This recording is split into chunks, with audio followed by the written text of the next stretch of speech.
Hey friendo, Steve here. Welcome back to Wrestle Juice. It's time to talk about hot takes, this time mainly about Elimination Chamber, 2 o'clock a.m. Pacific time.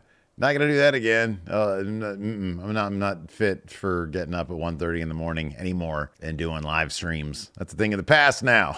Anyways, that's my hot take. No more late night streams for me. Let's go ahead and dive into your hot takes, though, because you guys have a lot to say about both Elimination Chamber, upcoming WrestleMania, all sorts of stuff.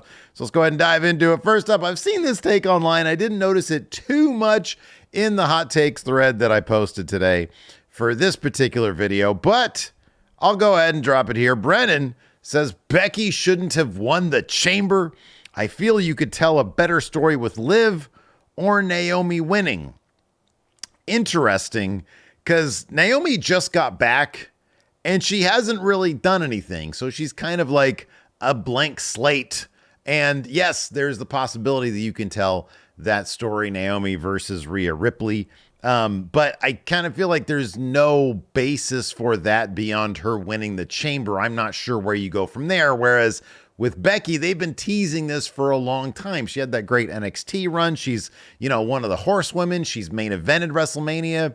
Rhea needs a big win against a big name. She got one last year against Charlotte, and sort of to continue to solidify her as like the A player in WWE. Getting a win over Becky Lynch is kind of like the biggest thing you could do. That's the biggest match. And I kind of feel like from every story perspective and from a business perspective, that's the match that you do. So I kind of disagree with this. As far as Liv Morgan's concerned, yeah, I guess she's got the Rhea put me on the shelf for 6 months thing in terms of a story. It's there. I get it.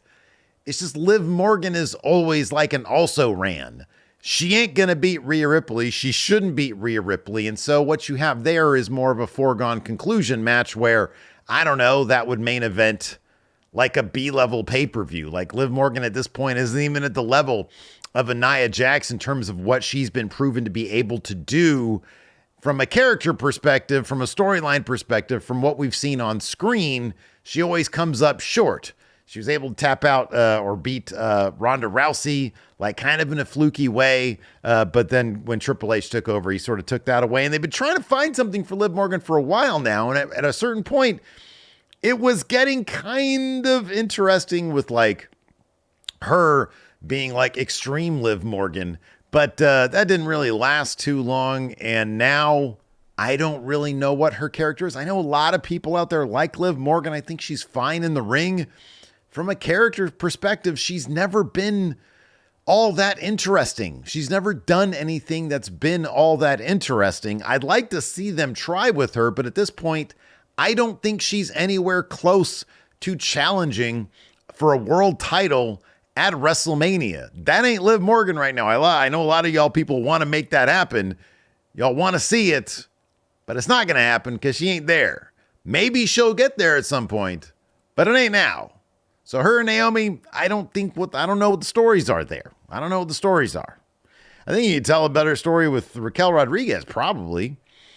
Her and Rhea had a hell of a history going back to NXT. There's actually kind of a built-in story there. But, yeah, I don't know. Liv and Naomi, I don't see it unless they were to come up with something brand new for them. Then I can see that. I think Becky was actually the perfect person to win in the Chamber. It's bizarre to me that people would be like, oh my God, how is she winning this? This is WrestleMania. You need the biggest names for WrestleMania. You need the biggest mountain for Rhea Ripley to climb, and that's Becky Lynch. The Situation 813 says Austin Theory needs to do a lot more comedy stuff. I feel it's the only real character work that he's really excelled at in his career. Man, I saw that little clip of Austin Theory giving some shit to some idiot journalist who was interviewing him and giving him the old, hey, don't you know wrestling's fake routine. I feel for these wrestlers, man, although I do kind of feel like, in general, wrestlers need to come up with a surefire response for that situation. It can't be like a Richard Belzer thing where Hulk Hogan puts him in a headlock and passes him out and then drops him on the floor and he gets concussed. You can't do that. You can't put your hands on journalists. Or like a situation with David Schultz slapping the shit out of John Stossel. You can't do that. But I do feel like not having a response Because the response is pretty easy.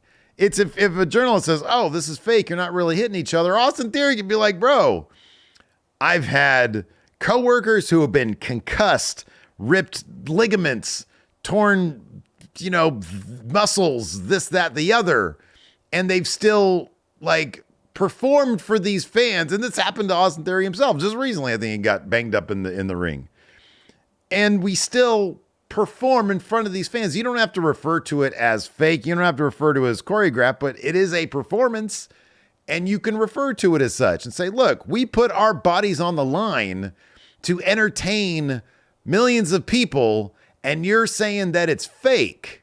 That's just disrespectful. I like when people blow up on journalists for doing that, but I do feel like there should be some sort of standard response to that line of questioning, as asinine as it is. We all know it's predetermined. They haven't acted like it isn't in decades now. So I don't know. It's always silly. It's like one of those gotcha. I saw some sort of clip with Chris Van Vliet where somebody was saying, do you know it's fake, right? And I'm like, well, yeah. And Chris Van Vliet, he said, movies are fake. And he's like, but it's not the same thing. They're performing. It's like, yeah, so are wrestlers. The guy was obviously an idiot that was talking to Chris Van Vliet. But there is a response there. Getting back to this actual hot take, though, Austin Theory needs to do more comedy stuff. I think they got to give him something. They got to give this guy something. I think people would actually get a kick out of Austin Theory if they actually sort of humanized him a bit. He's just sort of this non-character at this point who is just sort of an asshole for the sake of being an asshole. I don't know, it doesn't fit the guy, but I feel like they can crack something open with this guy, and I don't think it'd be that difficult to do. I really don't. I don't know what the deal is. All right, probably the biggest take that many of you in this thread had coming out of Elimination Chamber had to do with the terrific performance of Tiffany Stratton. Her name isn't Tiffany Stratton, it's Tiffany Stratton. I don't know what this is. Says Tiffany Stratton equals Miss Money in the Bank 2024. I think it's a little too early for that. I think it's maybe a little too early for that. But my goodness gracious, that crowd loved Tiffany Stratton. She's really terrific in the ring. She's pretty awesome. Maybe 2025 Money in the Bank. Maybe you do that. Maybe you let her get plenty of reps there on main roster. I still say Chelsea Green should be Miss Money in the Bank 2024, to be honest with you. But I do think that Tiffany Stratton has got just an absolute ton of upside. I think that crowd last night was popping for her almost as much as they were popping for Rhea Ripley, maybe even more. I don't know. They really love Tiffany Stratton. She's really great in the ring. She had a star-making performance in the chamber match. She fit right in. She was doing everything perfect. She's so good in the ring. So yeah, I don't know about I don't know if you want to rush this situation. I don't know if you want to rush it, but she is obviously very, very good. And I'm glad to see that. I mean, clearly she's going to probably get a Bianca Belair WrestleMania match. Might be the situation, in which case I think Bianca still wins that because they got this WrestleMania streak. But to have that high profile of a match at WrestleMania. Somebody else here in the comments, I think it's here, maybe it's on Twitter, also said, if they go with Bianca versus Tiffany at WrestleMania, I don't know that the crowd isn't going to start cheering for Tiffany. I think that she's very quickly going to get over with the crowd. And I don't know how long they're going to be able to keep her as a heel. So I don't know. We'll see how that all works out. Blake Whitehouse says the days when the major titles would change hands at B-level shows were better. Nowadays, they only change hands at WrestleMania or SummerSlam. I mean, that's not entirely true, but I get the point. Title changes, generally speaking, are kind of few and far between. You have Gunther holding on to that title for like 600 days now. Roman Reigns obviously is on a record run. Seth Rollins hasn't dropped that title since he won it, almost 300 days ago. You know, a lot of Rhea Ripley has been champion for almost a year now. A lot of titles have been on the same people for a while now. I kind of agree, at least with, hey, let's shake this up a little bit. Let's move some of these titles around. Let's loosen it up. And maybe after this WrestleMania, they'll start doing that. Possibly, I don't know, but I do think that they need to start changing up a little bit, and you know, I'm not going to say hot potatoing these titles, but maybe a little bit of hot potato. Guardian Ape says Drew is one of those guys who Hole is very deserving of the spot he is getting. Will never be WrestleMania event worthy or mainstream. I don't know why he just doesn't have that stardom and probably never will. Seth versus Drew at Mania feels like another match instead of something bigger. It feels like just another match because they've sort of put Seth. They've made Seth more focused on Roman Reigns and Cody Rhodes and The Rock than they have like who's winning the Elimination Chamber. Hopefully that changes starting with Raw this week, because I don't necessarily disagree with that. What I do disagree with is Seth not being a guy worthy of a WrestleMania main event. I think that he absolutely is. I think he's doing terrific work. I think giving him this winning streak where he's willing to take advantage of distractions and whatnot, doing some heel stuff while not having to actually cheat, just taking advantage of situations has been really good for him. I think he's doing terrific work. I hope he re-signs with the company and sticks around for a long time. I disagree. I think that he's got that level of charisma. I think he's really good, and I think he'll probably end up beating Seth Rollins for that title, probably at WrestleMania. And I think it'll be a good world title run for him. I'm looking forward to it. I think that he's going to prove this take wrong. Another person getting a lot of love in these takes is the LA Knight. Not the LA Knight, LA Knight. The anime fans here says LA Knight will be Mr. Money in the Bank 2024. Remains to be seen. I honestly don't know what their plans are for LA Knight. Obviously, he's going to do a thing with AJ Styles because AJ Styles flew around the world basically just for a run-in to make sure LA Knight doesn't win Elimination Chamber. And so I don't know. I mean, putting him in there with AJ, that's a big spot. I think this is going to WrestleMania is going to show a lot in terms of what they think about LA Knight. If LA Knight beats AJ Styles at WrestleMania, I think he's good. I think the path is cleared for that United States title against Logan Paul, maybe after WrestleMania. They still might do LA Knight, Logan Paul, Randy Orton, Kevin Owens, and AJ Styles for the U.S. title in a big multi-man match at WrestleMania. I think that's a possibility, or it'll just be LA Knight versus AJ Styles. And if that's the case, it'll be interesting to see who wins that match in terms of who's going to move ahead to that next level. Obviously, AJ has been there, done that. The dude's a multiple-time champion, had a really long world title reign at one point. LA Knight's not there yet, and I feel like a win against AJ Styles would prove that they think that he could be there. If he loses against AJ Styles, they might think that the bloom is a little bit off the rose. The honeymoon period's over, and he's really going to have to figure out a way to connect even more with the fans or reconnect with the fans in the way that he was 6 months ago. I personally think it's the way he's been booked. He wasn't ever going to beat Roman Reigns. He was in the multi-man match in the main event at that last pay-per-view. He wasn't going to win that. So I don't know. He's in a thing with AJ Styles. That's a pretty high profile situation for him to be in. Whether or not he wins the title, they probably don't feel like he needs to have a title. But I think at some point, I think the fans want that validation for LA Knight. I kind of feel like you're right. Like the response to LA Knight isn't what it used to be, but that also has something to do with his booking. We'll see how LA Knight shakes out after WrestleMania.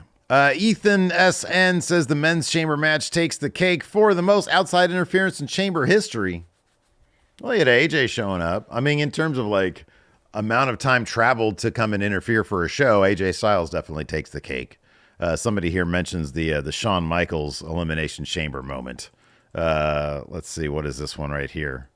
Here we go. Strange Will says Shawn Michaels breaking in through the floor of the chamber to attack Undertaker is still the only good run-in spot from a chamber, especially when they can't come in through the big door while somebody else is leaving after an elimination.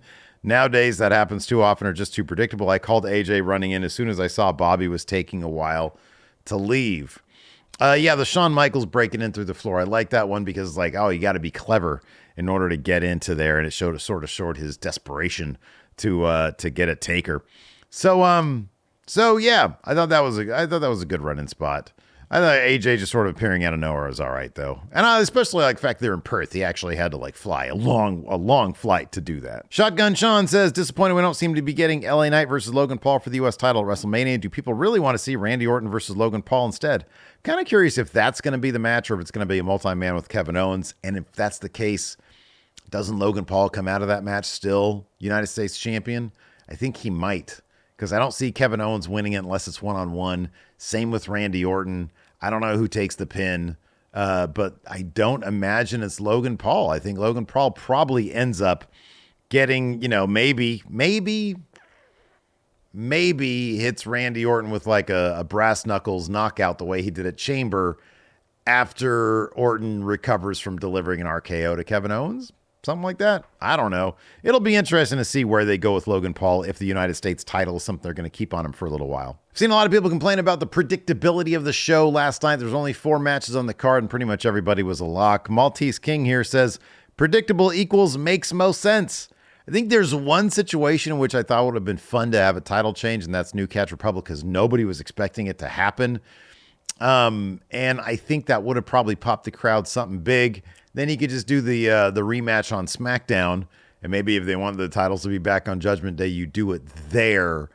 But I don't know. That was a hell of a match, by the way. That tag match was phenomenal. I thought the women's Elimination Chamber match was phenomenal, and the men's tag match, that was a really, really awesome match. Really great stuff. Ibrahim here says Sami shouldn't be inserted to the world title match at Mania. Instead, build him up as the underdog to then win Money in the Bank in Canada. Hey, that's a good idea. Sami Zayn with Money in the Bank should not be inserted to the world title match at Mania. Hey, that's not a bad idea.